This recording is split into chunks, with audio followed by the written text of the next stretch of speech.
So I've been speaking to quite a few data scientists who have struggled actually last year and early this year to secure a job. So what they asked me is 2024 going to be really hard for data scientists? Now the reality is that if you've got a really good skill set, very niche skill set, then you'll always be in demand. But on the whole, it has been a tough year. Last year was very tough for data scientists. I mean, I spoke to a lot of freelancers who were finding it very hard to secure projects, and even permanent data scientists, if they'd lost their job or tried to move jobs, it took them a very long time to find a role. Whereas historically, they did usually find a role within months, if not weeks. So what are the factors that are playing into 2024 being hard for data scientists?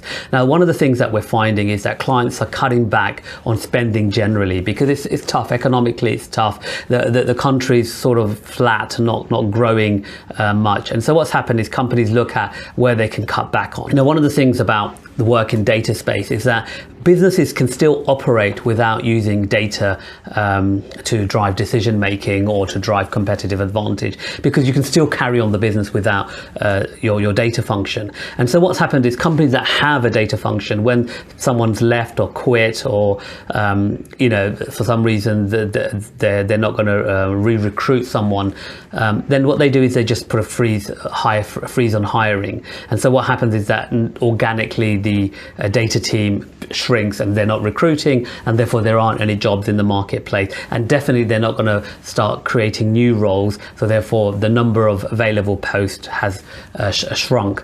So that's one of the reasons.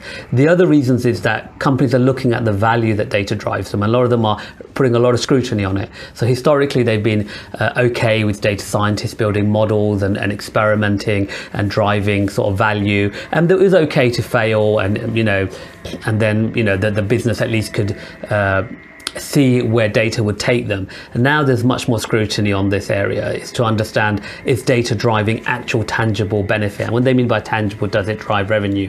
And unless the data team's been very well equipped to demonstrate the commercial success, the businesses are saying, well, what's it worth to me? And again, they're cutting back on data scientists or data teams if there's no actual direct tangible benefit. And then finally, what's happening is that there's been an oversaturation of people coming into the marketplace calling themselves data scientists.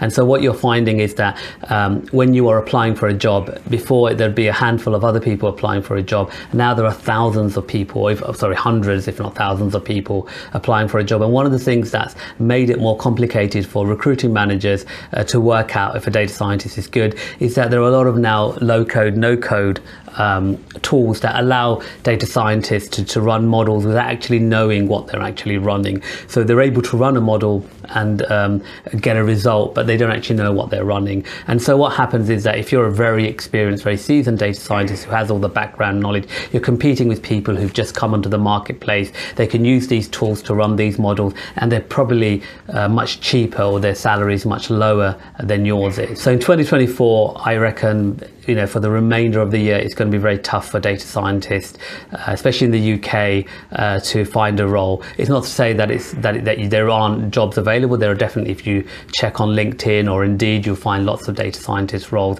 but it's just tougher to get there based on the reasons that I've mentioned in the video.